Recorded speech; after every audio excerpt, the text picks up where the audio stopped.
भारत की शिक्षा व्यवस्था अब बदलने वाली है। 34 साल बाद यह निर्णय लिया गया है। कहते हैं किसी देश का विकास तभी संभव है जब वहाँ की शिक्षा व्यवस्था दुरुस्त हो। हालांकि प्रधानमंत्री मोदी के 2014 लोकसभा चुनाव के घोषणा पत्र में भारत की शिक्षा नीति भी शामिल थी। सरकार में आने के बाद नई शिक्षा नीति तैयार करने के लिए बतौर कमेटी बनाई गई। शिक्षा नीति के ड्राफ्ट पर लोगों के सुझाव भी मांगे गए, जिसमें 2 लाख से ज्यादा सुझाव आए और अब 29 जुलाई को केंद्रीय कैबिनेट ने नई शिक्षा नीति को मंजूरी दे दी। नई शिक्षा नीति में कई सारे बदलाव आए हैं। पहला बदलाव ये है कि मानव संसाधन मंत्रालय यानी HRD मिनिस्टर का नाम बदलकर शिक्षा मंत्रालय कर दिया गया है। अब तक भारत की शिक्षा व्यवस्था 10+2 के फॉर्मेट पर चलती थी, लेकिन अब इसे 5+3+3+4 के फॉर्मेट में बदल दिया गया है। यानी अब कक्षा 5वीं तक की पढ़ाई में छात्रों के लिए मजबूत नींव तैयार की जाएगी। इसमें प्री प्राइमरी के 3 वर्ष और पहली दूसरी कक्षा के 1-1 वर्ष शामिल होंगे। खेल कूद के जरिए पढ़ाई कराई जाएगी, यानी अब किताबों का बोझ बच्चों के ऊपर से कम किया गया है। इसके बाद अगले 3 साल यानी कक्षा 3 से 5वीं कक्षा के दौरान छात्रों को भविष्य के लिए तैयार किया जाएगा। इसमें छात्रों को science, maths, arts, social science जैसे सब्जेक्ट्स पढ़ाए जाएंगे। खास बात यह है कि 5वीं तक की पढ़ाई अब मातृभाषा, स्थानीय भाषा और राष्ट्रभाषा में कराई जाएगी, यानी अब अंग्रेजी में पढ़ाई की अनिवार्यता नहीं रहेगी। अंग्रेजी बतौर सब्जेक्ट की तरह पढ़ाया जाएगा। इसके बाद कक्षा 6ठी से 8वीं तक की पढ़ाई मिडिल स्टेज की होगी। इसमें छात्रों को तय पाठ्यक्रम के तहत पढ़ाया जाएगा। इसके लिए NCERT के सिलेबस को ही फॉलो किया जाएगा और कक्षा 6ठी से छात्रों को इंटर्नशिप का भी मौका मिलेगा। यानी अब अगर किसी छात्र को सॉफ्टवेयर में इंटरेस्ट है तो वह छात्र किसी सॉफ्टवेयर कंपनी में जाकर इंटर्नशिप कर सकेगा। इससे उसे पढ़ाई के साथ प्रैक्टिकल नॉलेज भी मिलेगा। कक्षा 9वीं से 12वीं तक इस फॉर्मेट के 4 वर्ष की आखिरी स्टेज होगी। इसमें छात्रों में किसी विषय के प्रति गहरी समझ पैदा की जाएगी। अब पहले की तरह स्ट्रीम नहीं होगी, यानी अब फिजिक्स, आर्ट्स एक साथ पढ़ सकते हैं।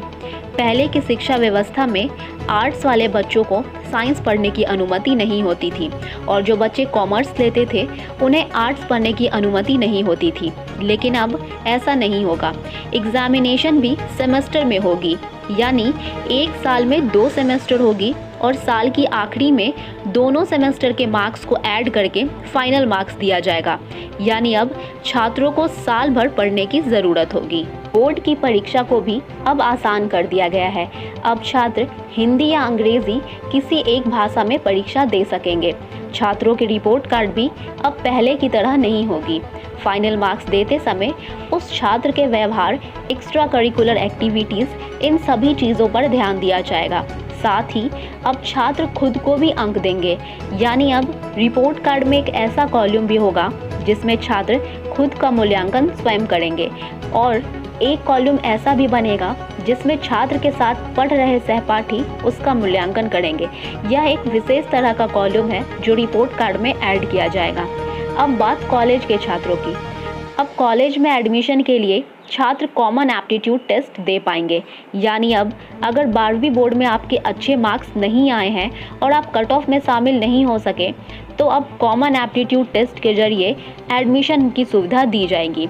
इसमें आपके बोर्ड के मार्क्स और कॉमन एप्टीट्यूड टेस्ट में हासिल किए गए मार्क्स दोनों को ऐड करके एडमिशन मिल सकेगा। ग्रेजुएशन में पढ़ाई को भी अब 3 साल और 4 साल में बदल दिया गया है, यानी अब अगर आप नौकरी के लिए पढ़ रहे हैं तो ग्रेजुएशन 3 साल का होगा और यदि आगे जाकर रिसर्च फील्ड में जाना है तो ग्रेजुएशन 4 साल का होगा। इसके साथ 1 साल का पोस्ट ग्रेजुएशन और 4 साल की PhD होगी, यानी अब MPhil नहीं रहेगा। साथ ही अगर ग्रेजुएशन कर रहे छात्र अपनी पढ़ाई बीच में ही किसी कारणवश छोड़ रहे हो तो उन्हें सर्टिफिकेट भी मिलेगा, यानी जितने साल पढ़े उसका फ़ायदा मिलेगा।